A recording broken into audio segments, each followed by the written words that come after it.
একটু পরে আমরা আল্লাহর দরবারে হাত তুলে মোনাজাত করব।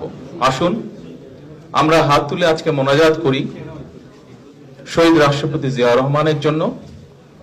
আমরা মোনাজাত করব 1971 সালে লক্ষ লক্ষ মুক্তিযোদ্ধা যারা এই দেশকে স্বাধীন করার জন্য নিজেদের জীবন উৎসর্গ করেছেন, শহীদ হয়েছেন, তাদের জন্য।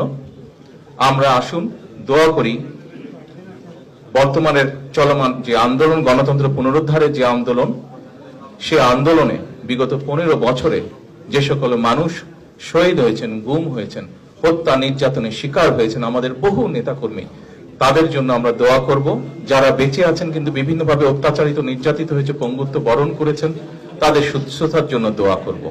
সর্বশেষে পরিশেষে আমরা দোয়া করব দেশের সকল মানুষের জন্য, দেশের জন্য, যেন মানুষের মনে এই দেশকে নিয়ে যে আশা, যে আকাঙ্ক্ষা, সেই আশা এবং আকাঙ্ক্ষা বাংলাদেশ জাতীয়তাবাদী দলের নেতৃত্বে প্রতিষ্ঠিত হতে পারে।